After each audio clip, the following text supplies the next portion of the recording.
Good morning, students. Today we will finish our lesson tomorrow. Lesson number 7. Who is mightier? As you remember, students, we did all the exercise work of this lesson except part F and part K. So, today we will do both of these parts in book.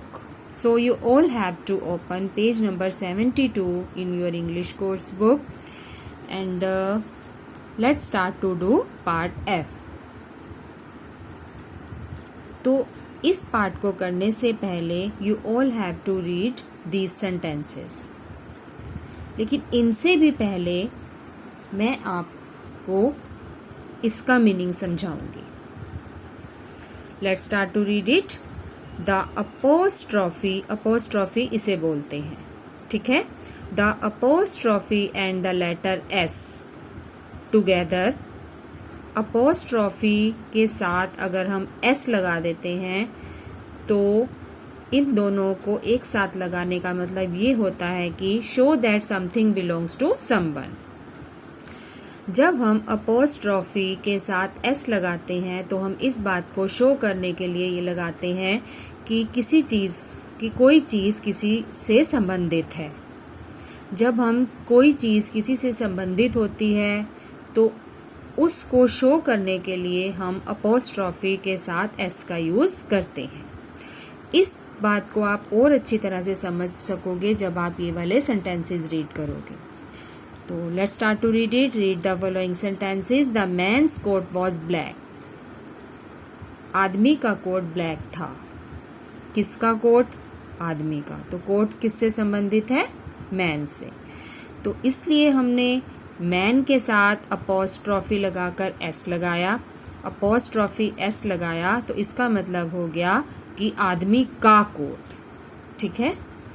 Coat संबंधित है man से तो हमने आदमी का coat इसको show करने के लिए मैन के साथ अपोस्ट्रॉफी एस लगा दिया.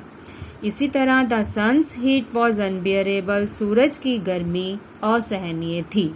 किसकी गर्मी? सूरज की. तो हीट किससे संबंधित है? सन से. सूरज की गर्मी.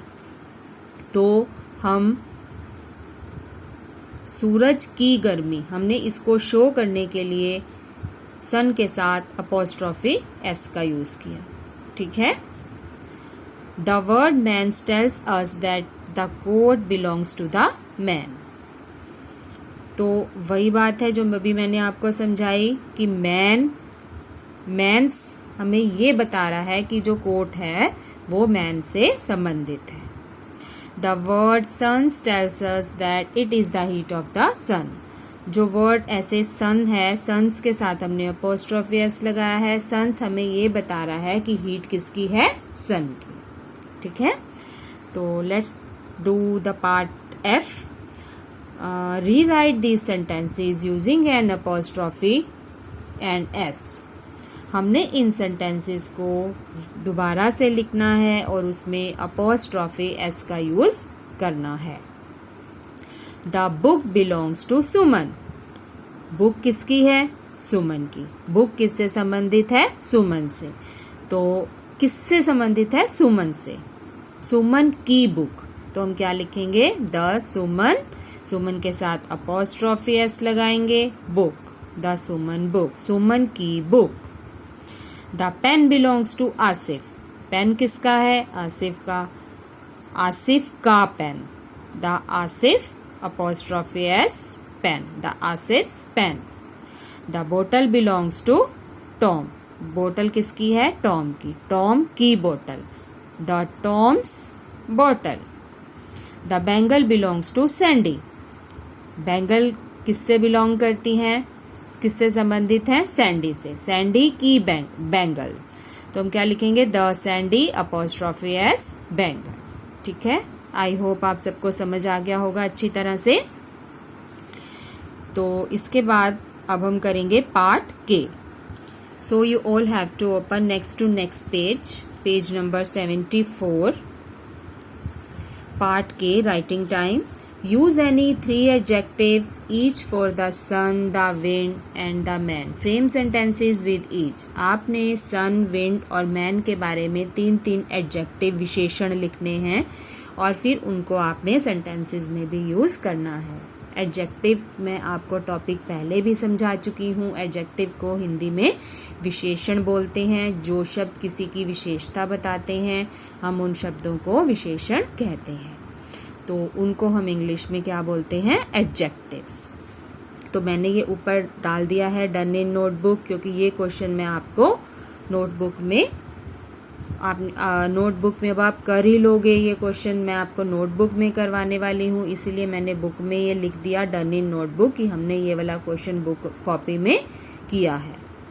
ठीक है, कॉपी में करने लगे हो अब आप ये क्वेश्चन, तो इसलिए मैंने यहाँ लिख दिया कि ये क्वेश्चन हमने कॉपी में किया है, ताकि आपको याद रहे कि ये क्वेश्चन हमारा कॉपी में है। So you all have to open your English notebook.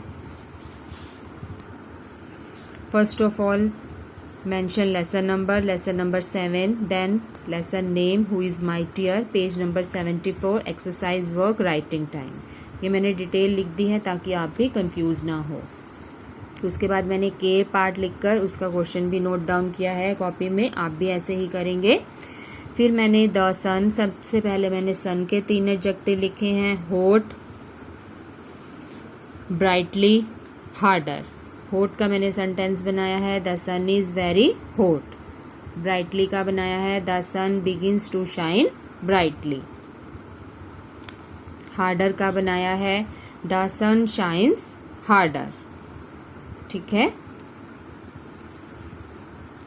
फिर उसके बाद सेकंड पॉइंट में द विंड, विंड के मैंने लिखे हैं 3 एडजेक्टिव, हार्ड, माइटी और स्ट्रॉन्ग। हार्ड का सेंटेंस बना है the wind begins to puff hard. Mighty का बनाया है a tree is shaken with a mighty wind. Strong का बनाया है how strong is the wind today.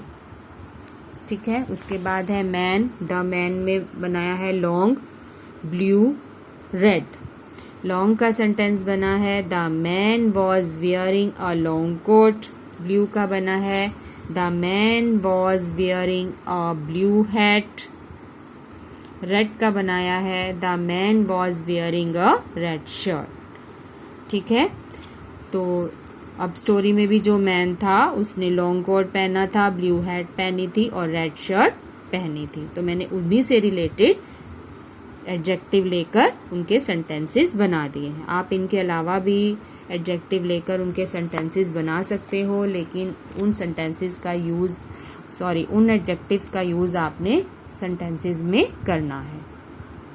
अब इसके बाद आप कॉपी में नेक्स्ट पेज ओपन कर लीजिए।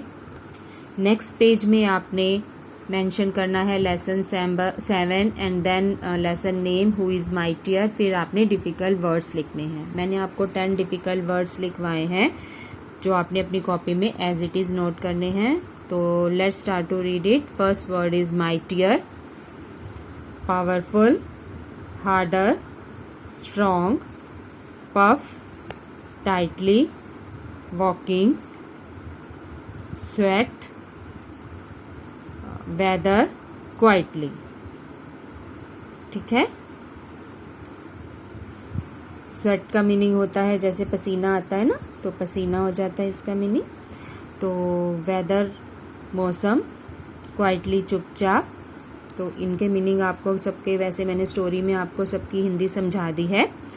तो अब ये 10 आपने ऐसे ही नोट करने हैं डिफ़िकल्ट वर्ड्स। स्टूडेंट्स, मैंने आपको कल ये पेज नंबर 73 में आपकी जो इंग्लिश कोर्स बुक है उसमें मैंने ये लिसनिंग टाइम में ये होमवर्क दिया था, listen to your teacher and make the picture in your notebook, finish it with beautiful colours. तो मैंने इसमें कुछ और ड्रॉवर्क ऐड ऑन किया है। तो आप भी ऐसे ही, जैसे मैंने एक यहाँ पर सन बनाया है, 2 फ्लोटिंग क्लाउड्स बनाए हैं, बटरफ्लाइज बनाई हैं, फ्लावर बनाया है, ग्रीन ग्रास बनाई है। तो आप भी ऐसी ही पिक्चर बनाओगे अपनी कॉपी में और फिर उसको कलर करोगे आप। ठीक है, तो आई होप आपने होमवर्क कर लिया होगा। तो आज आपका ये लेसन कंप्लीट हो गया है। तो जो काम मैंने बुक में करवाया है वो आपने बुक में करना है, जो कॉपी में करवाया है वो कॉपी में करना है, और उसके बाद इस लेसन को आपने रिवाइज भी करना है। बाकी का काम हम लोग नेक्स्ट क्लास में करेंगे। तो आप इतना जो मैंने करवाया है इस लेसन को आप पूरा करके रखेंगे। Okay students, we will meet in next class. Till then, जय हिंद।